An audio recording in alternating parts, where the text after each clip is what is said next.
Hola, hola, gracias le damos al Señor por darnos la oportunidad de estar ya en nuestro cuarto episodio de CRE Podcast. Muy bien. Bienvenido, pastor, gracias por estar con nosotros.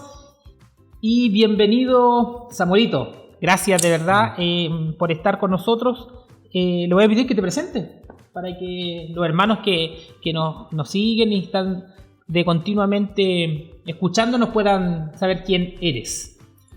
Bien, bueno, mi nombre es Samuel Venegas, soy miembro activo de la Iglesia Presbiteriana de Chile, en este caso La Fuente de Chillán, ex segunda Iglesia Presbiteriana de Chillán. Actualmente soy seminarista de la iglesia y también, bueno, ¿qué puedo contar de mí? Soy CEO de la librería Quemuel, Quemuel con K. Y soy casado con Marilet, mi hermosa esposa, y soy padre, o somos padres de un pequeño de 3 años, Derek. Ahí estamos congregándonos todos juntitos en La Fuente, sirviendo al Señor lo más que se puede, y esa es nuestra vida en general. Gracias, Samuel, de verdad gracias por poder participar con nosotros. Para nosotros cada semana poder llevar un comentario aparte de lo que ya tuvimos el día domingo es de bendición y lo tratamos de hacer para la gloria de Dios.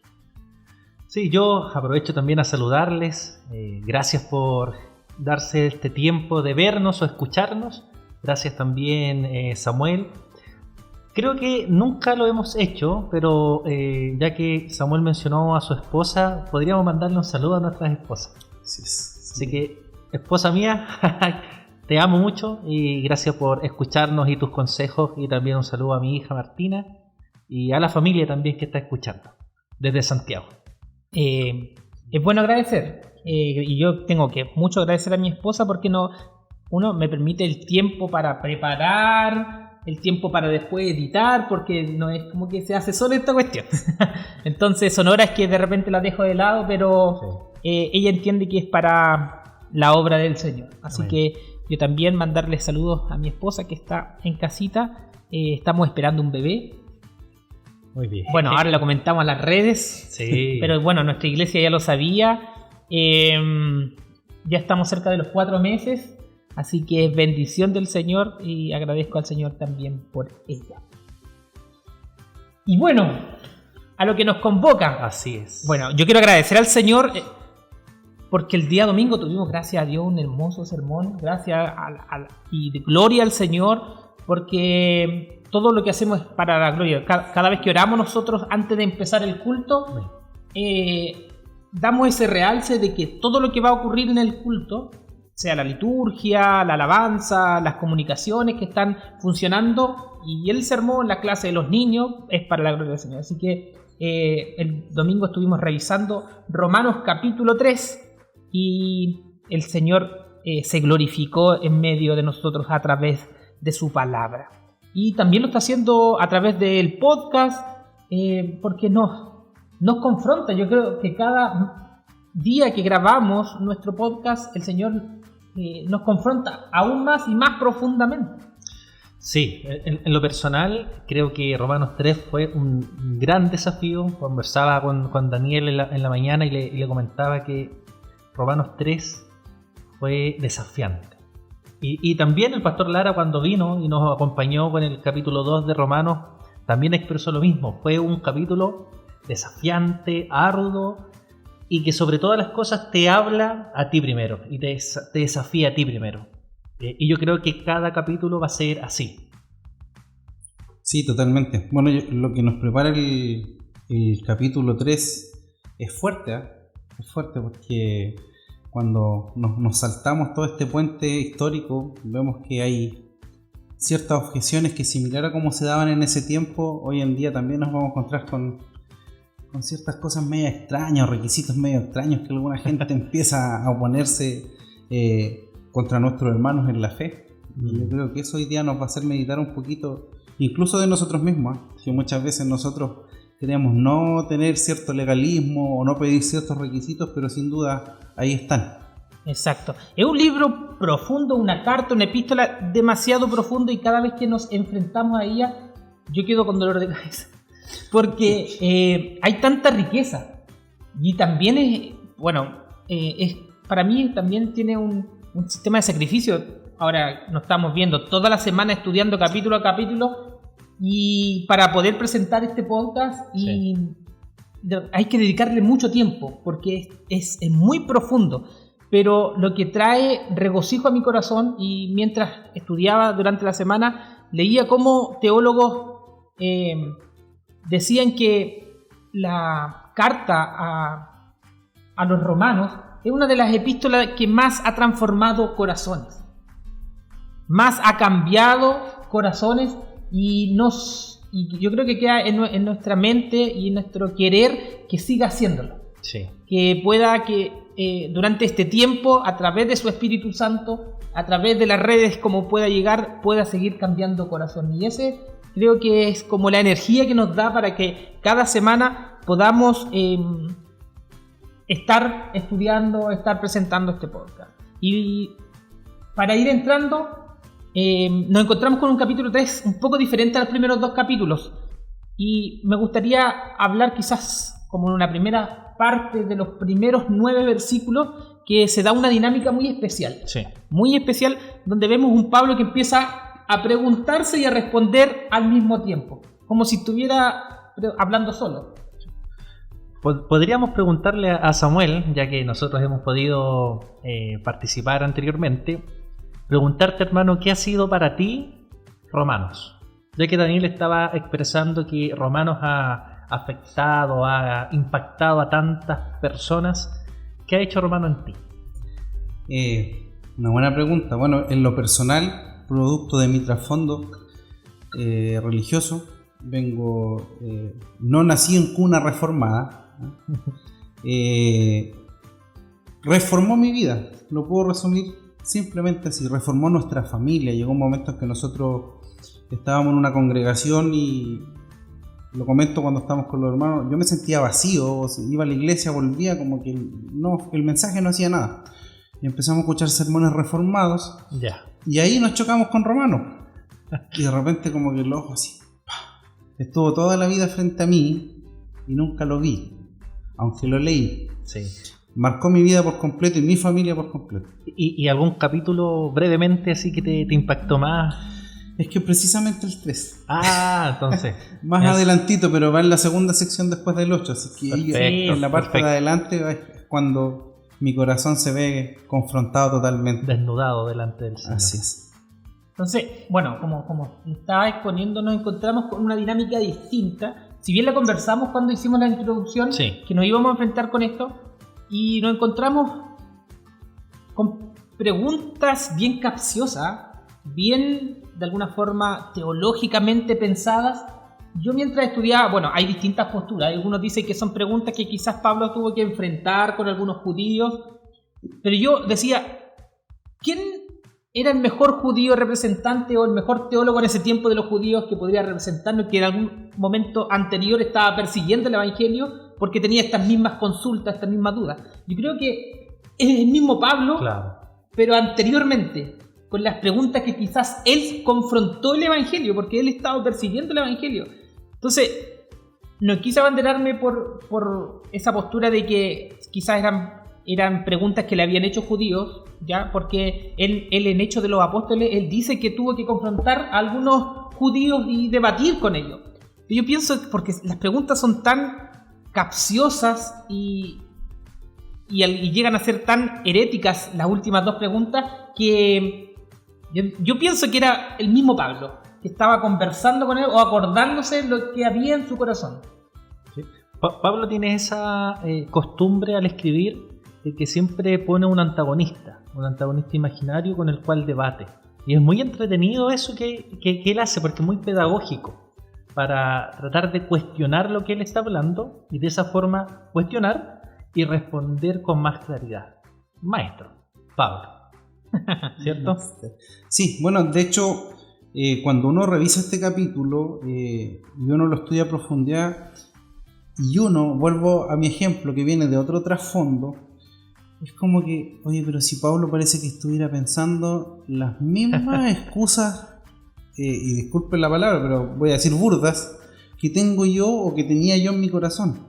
Son las mismas objeciones que si yo hubiera estado delante de Pablo, le hubiera dicho, oye, pero yo soy judío. O sea, nada me aparta de qué más necesito. Y es precisamente eso. Hay teólogos que no son ya contemporáneos, pero que practican este tipo de teología. Por ejemplo, yo me acuerdo de Gerhardus Voss. Y no es que Gerhardus Voss descubrió el secreto de cómo hacer su forma de teología, de sistematizar, sino que precisamente replica un poco lo que hacía Pablo. Pregunta-respuesta, Sí. y parece que me adivinara, y no era que Pablo fuera pitonizo. Entonces, lo que hemos venido viendo, que este antagonista, como decía el pastor, esta forma que trata de entregarnos Pablo el Evangelio, no es un Pablo que quiere como acaparar gente y diciéndole, oye, ven a Cristo, arrepiéntete, Cristo te está esperando, Él te ama y quiere que te salves, sino que nos hemos visto enfrentados primero con los dos capítulos primeros, diciéndole a los gentiles, oye, ustedes no tienen esperanza, y después diciéndole quizás a la gente buena, moralista, que se cree superior, ustedes tampoco tienen esperanza. Sí, es muy entretenido eso porque, como, y aquí citando a César, nos acorrala. Pablo nos va acorralando y algo que he repetido constantemente, nos pinta el cuadro negro para no dejarnos ninguna escapatoria. Y así argumenta hasta el capítulo 20, o sea, hasta el versículo 20. En donde nos pinta el cuadro negro, oscuridad total y condenación completamente para toda la humanidad. Exacto.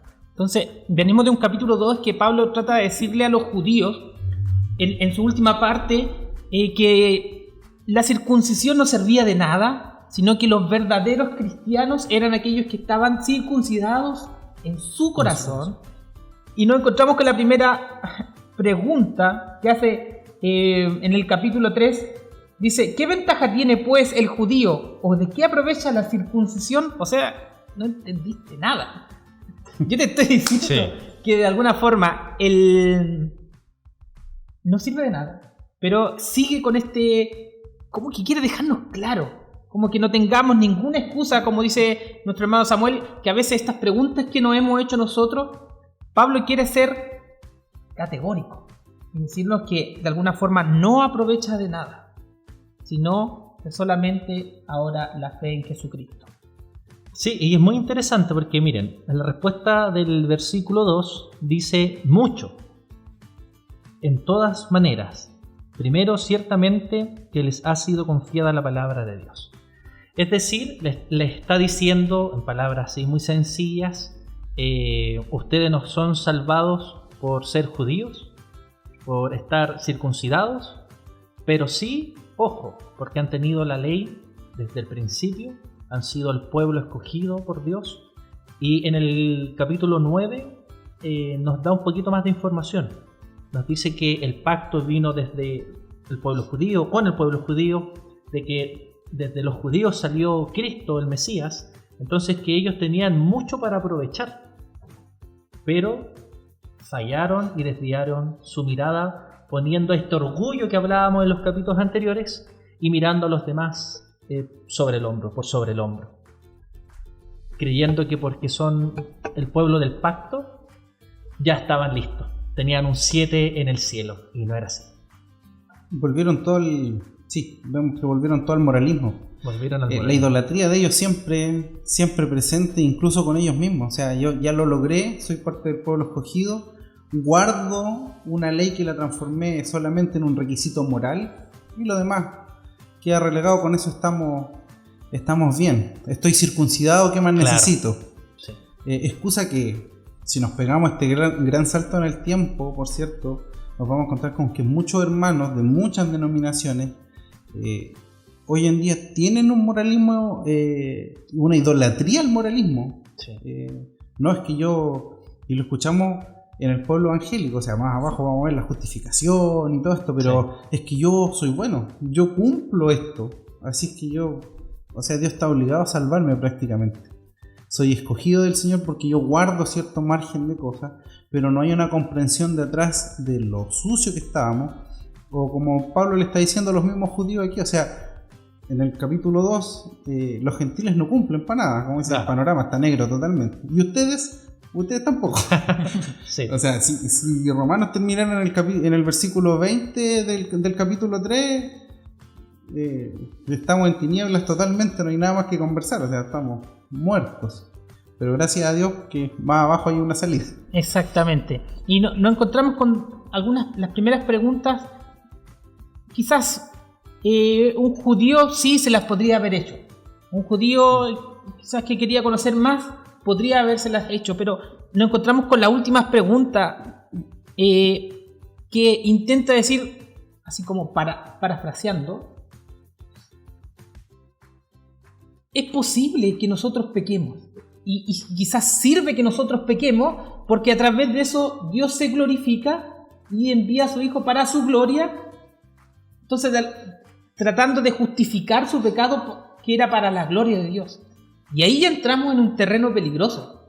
Entramos en un terreno herético, ya que en el que se enfrenta Pablo con sí mismo, con este antagonista que decía el pastor, que desvía completamente la mirada de esas primeras preguntas, quizás más inocentes, pero que llega a este punto donde saca el foco de lo que fue expuesto en los primeros 2 capítulos.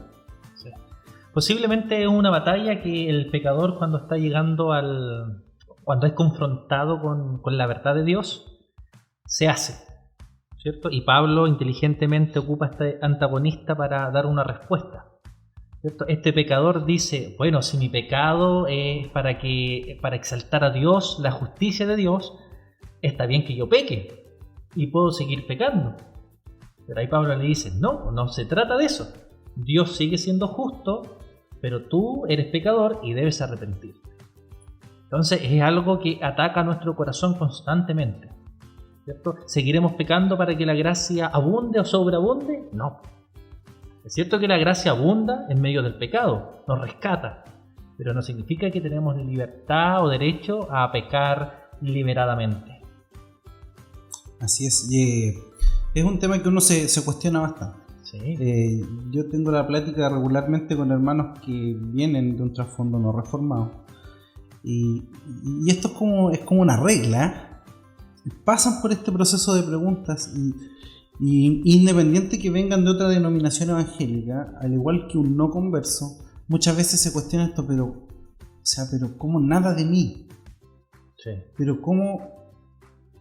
Hay algo que viene a mi mente ahora, y es esto típico que muchas veces está en el subconsciente evangélico, y no es que Dios ama al pecador, ¿cierto? Sí. Eso lo hemos conversado o lo hemos escuchado en nuestros sermones muchas veces.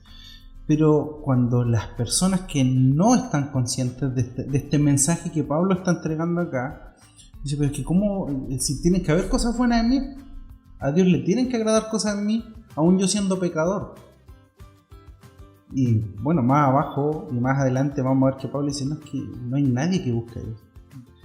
Y nosotros nos vamos a encontrar con hermanos que constantemente, no, si yo busco, yo lo busco, sí, pero a ratos me arranco bien lejos y se transforma en esto que precisamente practicaba Israel. O sea, tengo un ritual, tengo una ley moral, pero a ratos me arranco y hago lo que quiero porque finalmente soy del pueblo escogido y me doy mis licencias. Mira, solo un pensamiento antes que entremos a estas frases que nos lanza del versículo 9 en adelante. ¿Cómo fue para el judío escuchar que en realidad no estaban buscando a Dios? Yo creo que ahí, si a ti, por ejemplo, te dijeran toda una vida como cristiano, ponte 40 años como cristiano, tratando de ser un cristiano que cumple moralmente, y te dicen, oye, tú no conoces realmente a Dios, no lo buscas, ¿cómo te sentirías? Mal. A lo mejor te daría hasta rabia. ¿Qué se cree que me viene a decir eso? Y yo creo que ahí los judíos bueno, los gentiles también que estaban escuchando no querían entender. Por eso que nos da miles de frases ahora para que nos quede claro, porque el corazón del hombre siempre va a tratar de batallar en contra de la verdad bíblica. Exacto. Yo quiero plantearles, o en mi mente, mientras estudiaba, se me venía esto, lo que les planteaba anteriormente, que era este Pablo antiguo que muchas veces batalló con el Evangelio en su mente, que batalló enfrentándolo como un gran teólogo judío, y quizás lo está planteando para que muchas veces nos encontramos con este tipo de personas que quieren batallar contra nosotros en contienda, no quieren aceptar el Evangelio.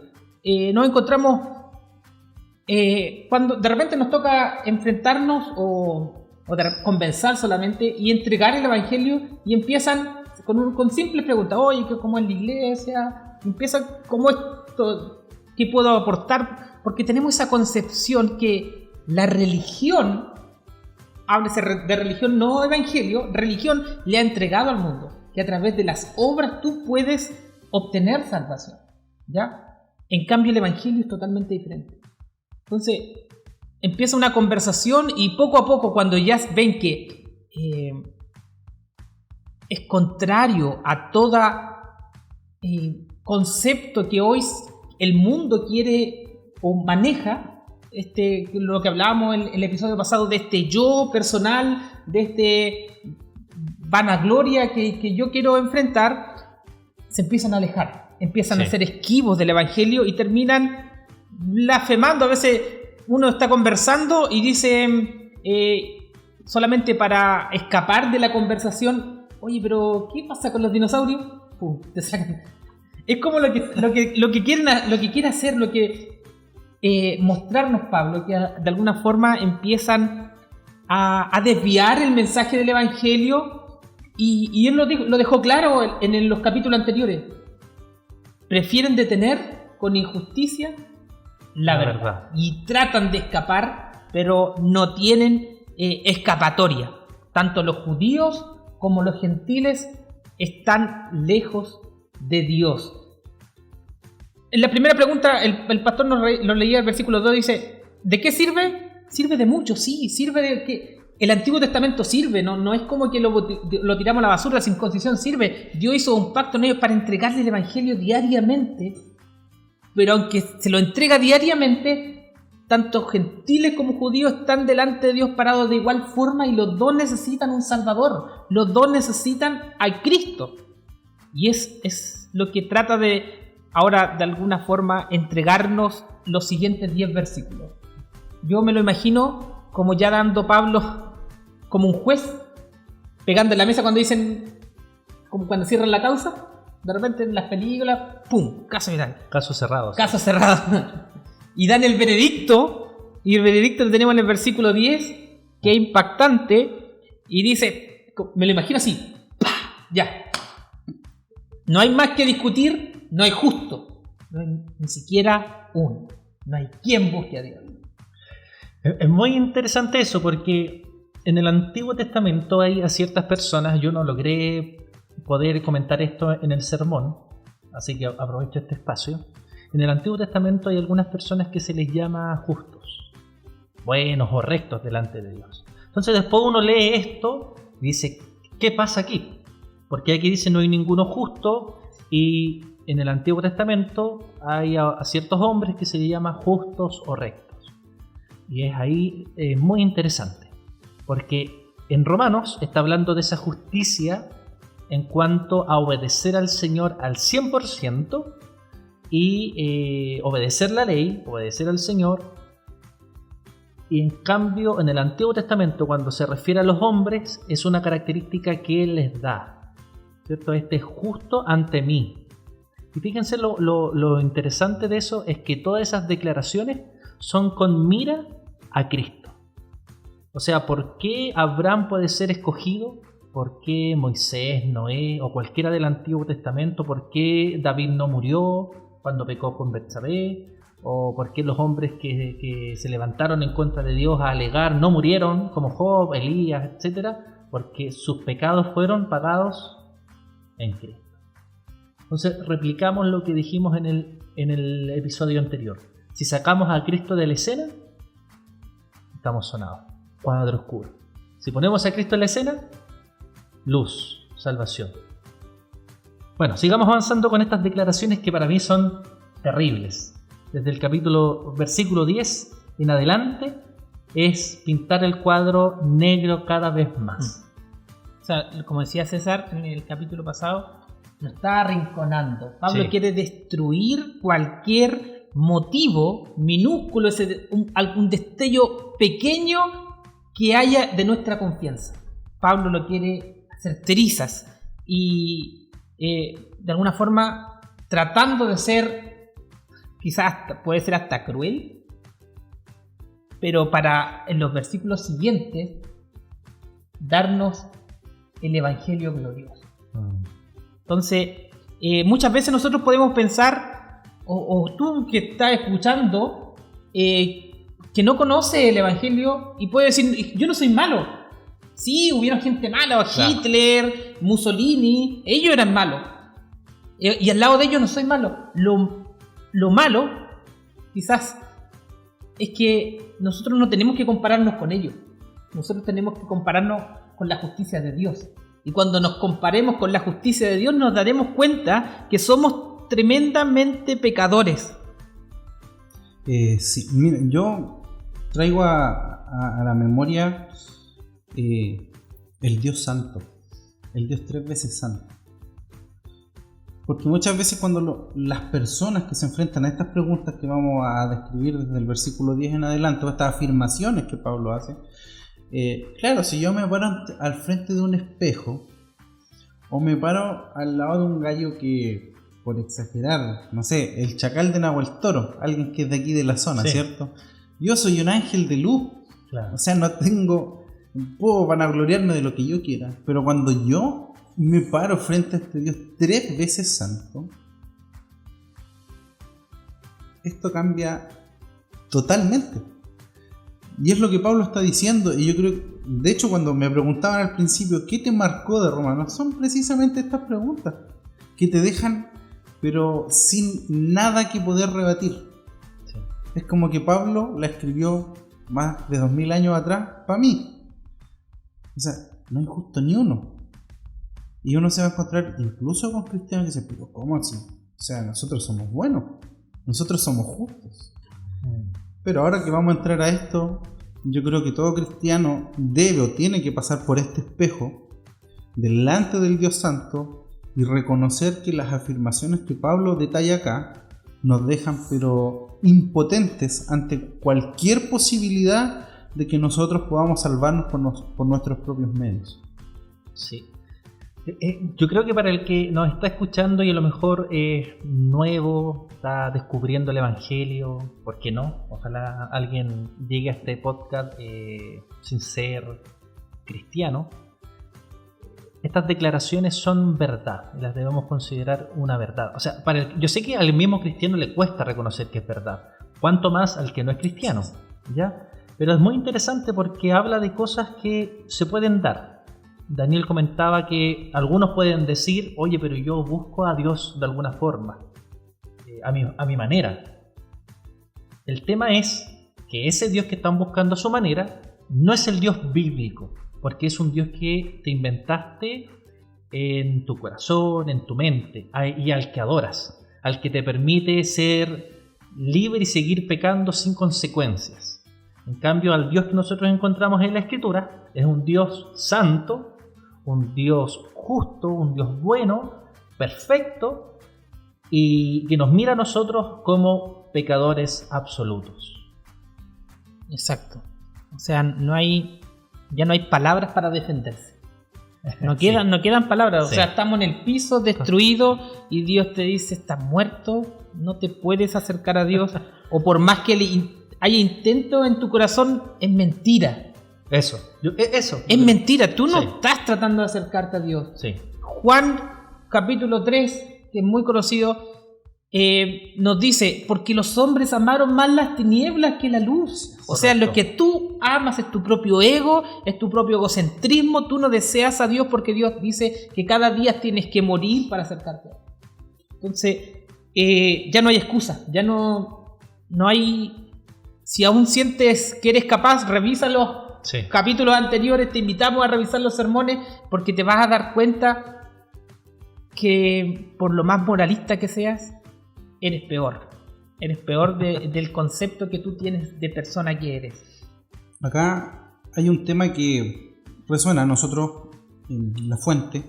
Cada domingo leemos en voz alta los 10 mandamientos, recuperando algunas tradiciones reformadas de antaño. Y en una oportunidad me tocó reflexionar acerca del mandamiento: no te harás ídolos, ¿cierto? Imágenes, no las adorarás. Y ese mandamiento tiene una consecuencia. Incluso dice: hasta la 4ª generación de los que me aborrecen. O sea, aquel que se hace la imagen de un Dios falso aborrece literalmente al Señor. El pastor recién decía, o sea, te has creado una imagen de un Dios falso. Sí. Yo le comentaba con la iglesia lo siguiente, o sea, todo ídolo que se talla, toda imagen que tú ves que se ha dibujado para ser adorada, el becerro de oro que Israel hizo, primero nace corazón, o llámese mente, nace ahí y luego es tallado. Y muchas veces nosotros, se lo daba a entender así los hermanos, pensamos que porque somos evangélicos y protestantes, no, nosotros no tenemos imágenes aquí a nuestro alrededor, entonces estamos exentos de ese mandamiento. Pero no, los ídolos nacen en el corazón. Sí. Y ese Dios falso, el diosito que me lo perdona todo, que es muy típico en la cultura chilena, no es el Dios de la Biblia. No es ese Dios que primero es papito y que no, si que Él deja pasar todos tus pecados por alto porque es solo amor. Sí. Es fuerte. Sí. Bueno, yo creo que ya hemos estado en el capítulo 1, capítulo 2 y ahora en la mitad del capítulo 3 tratando de resaltar lo que Pablo dice. O sea, estamos todos condenados. Y ahora nos vamos a enfrentar... Sí. Lutero decía que estos versículos que siguen son el corazón de la Biblia, no solamente del libro. Pedimos entonces la atención, vuelvan su atención acá, por favor, porque aquí aparece la luz de esperanza. O sea, estamos en el piso destruido y al escuchar estas noticias, yo creo que como buen pentecostal yo me levantaría, daría una gloria a Dios aquí. Así es, totalmente. Unas 3 glorias a Dios, porque es maravilloso. Es maravilloso, o sea, yo podría leerlo. Mi esposa me pilló toda esta semana porque de verdad, y no solamente de asombro, sino que de gozo, de saber que no son tus obras. No eres tú, soy yo. Sí. Mira, Samuel comentaba una frase que yo dije en el sermón, yo sé que no lo vio, porque todavía no se sube a la plataforma. Así que me alegro mucho porque él dijo: si Romanos 3 terminara en el versículo 20, nos iríamos, pero más que derrotados a nuestras casas. Pero tenemos el 21 y el 22 hasta el 31 y tenemos pero esta luz de esperanza, y más que luz, tenemos a Cristo.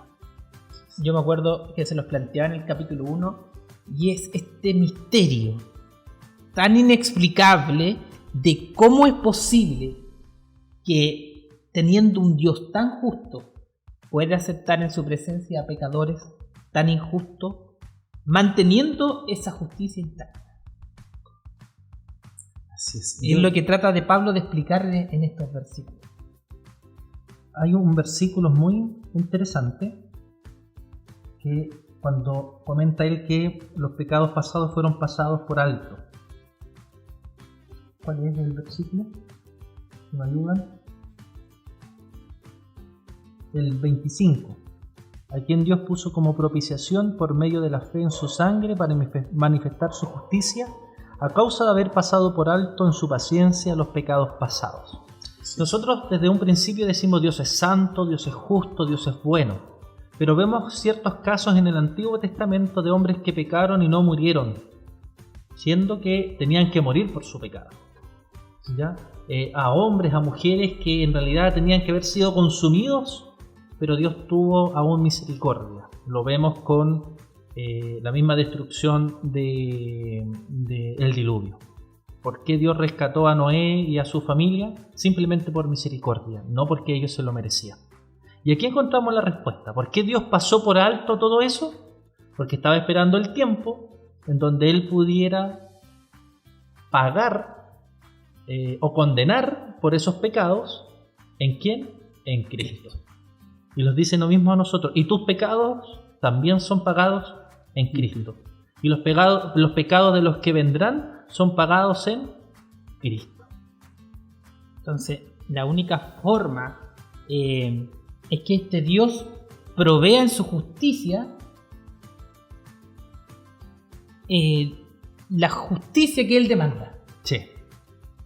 Es un poco enredado quizás poder explicar, pero es la forma. Nadie puede ser justificado por sus obras, sino por la fe en Jesucristo.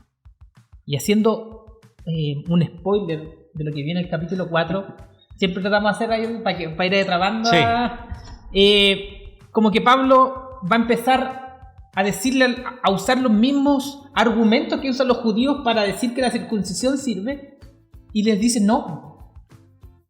Y ahí vamos a empezar a hablar de Abraham, que le dice, pensando que por la circuncisión se salvó a Abraham, y él me dice no, él se salvó por fe, porque su fe fue contada por justicia. Sí, yo, medito aquí en los versículos 27. Pablo hace esta pregunta que, si yo hubiera estado leyendo esta carta por primera vez y después como me deja hasta el versículo 20 en el piso, bien moreteado, y luego me dice, hay esperanza en Cristo, ¿cierto? Somos salvos por medio de Cristo. En el 27 dice, ¿dónde pues está la jactancia?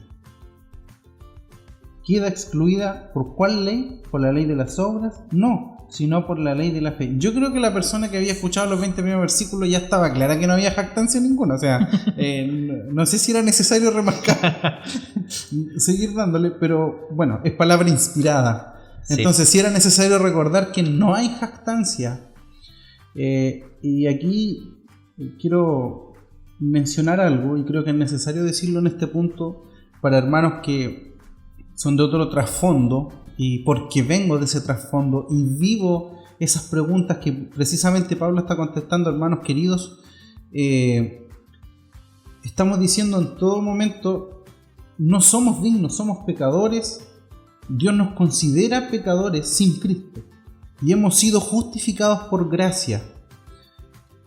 Pero si usted nos mira de otro trasfondo, por favor, en ningún momento hemos dicho que se puede hacer lo que uno quiere porque hemos sido justificados por gracia. Claro. Sí.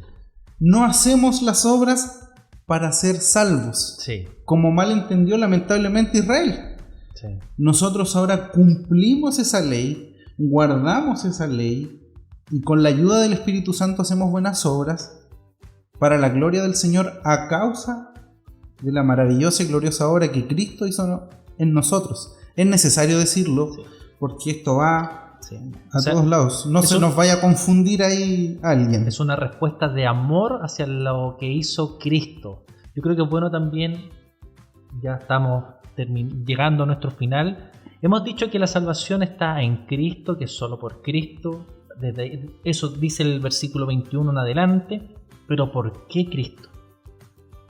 ¿Por qué Cristo? ¿Por qué en Cristo? Ninguno de nosotros es justo, todo lo que Pablo dice, ninguno es bueno, ninguno que busque a Dios, todos nos volvimos inútiles, sepulcro abierto, etc. Pero ¿por qué decimos que en Cristo entonces? Les dejo ahí la pregunta para que lo puedan responder. ¿Por qué en Cristo? ¿Por qué en Cristo?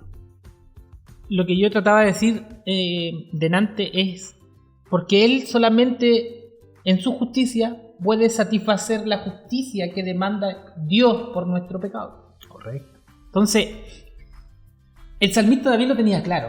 Quizás no lo había comprendido en su totalidad por la comprensión que él tenía del conocimiento que él tenía en su corazón hasta ese momento. Pero en el Salmo 71 dice: en ti, oh Jehová, me he refugiado, no sea yo avergonzado jamás. Socórreme y líbrame en tu justicia. no era mi justicia. Quizás no lo habían comprendido, pero esa justicia era Cristo. Entonces, muchas veces nos encontramos con gente y dice, es que yo creo en Dios, es que, no sé, solamente con creerla, y de repente nos salen con esa frase, es que la fe mueve montaña. Déjame decirte que si tu fe no es en Cristo, si tu fe no es en las obras justas de este Redentor maravilloso, por más que quieras mover una montaña, te va a mover al infierno. Sí. Sí, porque se cree que la fe es como un ente, no sé, una cosa que uno puede tener y hacer grandes cosas. Pero la fe en toda su plenitud es Cristo. ¿Cierto? La salvación es a través de la fe, porque nos lleva a Cristo. Me gustaría mencionar que esta salvación que se nos da menciona justicia, redención y propiciación. Tres conceptos que los declaro así bien cortitos. Justicia porque, por todo lo que Pablo dice anteriormente, estábamos ante un juez justo y nuestro veredicto era culpable. Éramos culpables de recibir la ira del Señor. A través de Cristo, como propiciación, fuimos declarados justos, ¿ya? Y fuimos redimidos. Y redimido, para aquellos que a lo mejor no saben, es un concepto de la compra de esclavos, de pagar por el esclavo. Es un término contable de esa época, donde tú pagabas por el esclavo y le dabas libertad. Entonces, a través de Cristo tenemos justicia, somos declarados justos, somos salvados, somos redimidos porque Él es propiciación. Él es el sustituto que se entrega por nosotros, porque nosotros merecíamos la condenación eterna, porque no hay ninguno justo, ni a un uno, no hay quien busque a Dios, etc. Sí, es importante entenderlo de esa manera. La palabra justicia le puede sonar bien a la ligera, pero es como lo que decía el pastor recién, estábamos frente a un juez. De eso está hablando de justicia. Y nosotros ante ese juez somos considerados culpables. Sí. Y somos cubiertos por el único justo, que es Cristo. Y es por gracia, es gratis. No hay obras de por medio que lo puedan lograr de parte de nosotros. Yo quiero insistir en esa frase. No hay nada de nosotros que pueda alcanzar esa justicia, porque el Rey y Juez eterno ya ha dicho que somos culpables. Ya ha dicho que nosotros deberíamos ser condenados. Pero en esta esperanza, en este Cristo que vino a morir por nosotros y que, por cierto, que volverá a buscar a su iglesia, hemos sido perdonados, hemos sido justificados, hemos sido lavados de nuestros pecados. Es por eso que en el último versículo Pablo dice: luego por la fe invalidamos la ley, en ninguna manera, sino que confirmamos la ley. De ninguna manera. Algunos amigos que me están viendo van a entender. Un hermano muy querido siempre tenía en sus palabras decirlo: de ninguna manera. Pero Pablo lo deja explícito y me gustaría, ya estamos cerrando. Hay un versículo que me gusta mucho, también lo escribe Pablo, pero en la carta a los Corintios, en el versículo 21 del capítulo 5 de su segunda carta, dice: al que no conoció pecado, por nosotros lo hizo pecado, para que nosotros fuésemos hechos justicia de Dios en él. Él lo pagó todo. Sí. Se pasa volando la hora. Así es. Pero es tan hermoso lo que está declarando Pablo, que solamente por la justicia de Dios nosotros podemos alcanzar salvación, que podría yo seguir hablando todo. Podríamos amanecer. Sí. Exactamente. Una invitación final entonces a aquellos que nos escuchan y aún no entregan su vida al Señor Jesucristo. Puede ser este el momento de salir de esa oscuridad, de esa culpabilidad. Puede ser el día en donde Cristo salga a tu encuentro y puedas llegar al arrepentimiento y puedas disfrutar de esa luz, de esa compañía, de ese amor que vamos a ver más adelante como Padre, de esas bendiciones tanto presentes como futuras que solo Él te puede entregar. Así que una invitación cariñosa a que te arrepientas de tus pecados y creas en Cristo como Señor y Salvador. Y si has entendido verdaderamente que eres pecador, si has entendido que no puedes ofrecer nada para poder ser salvo, si has entendido que estás muerto en tus delitos y pecados, déjame recordarte que Cristo pagó el precio del pecado por ti. Él entregó su justicia para que nosotros pudiésemos ser salvos. Agradezco al Señor por este hermoso momento. Son 50 minutos, pero pasan volando. A veces en el trabajo queremos que pase el tiempo rápido. Y no pasa. Sí, pero aquí, gracias al Señor, se pasa volando. Esperemos que sea edificación. Gracias, hermano. Esperemos que no sea la última vez, sino que sea la primera de varios capítulos que pueda acompañarnos también. Y así vamos a seguir invitando a algunos hermanos, pastores por ahí, para que puedan acompañarnos y poder comentar este libro tan profundo que ha ido llenando nuestros corazones. Así es, yo me despido. Samuel, gusto en tenerte acá. Querido Daniel, como siempre. Y a cada uno de los que nos estás viendo, que el Señor te bendiga grandemente. Señor les bendiga, muchas gracias por la invitación. Feliz de volver a San Carlos una vez más. El Señor les bendiga a cada uno de ustedes. Gracias. Eso, fue el cuarto episodio. Cuarto episodio ya de nuestro podcast Cree. Dios les bendiga. Cree es un podcast de la Iglesia Presbiteriana de San Carlos, creado con la finalidad de edificar a nuestra comunidad y de igual forma llegar a muchos con el mensaje del Evangelio. Síguenos cada semana por nuestras redes sociales, en Spotify, Instagram, YouTube y también en nuestra página web www.ipchsancarlos.com. Hasta pronto.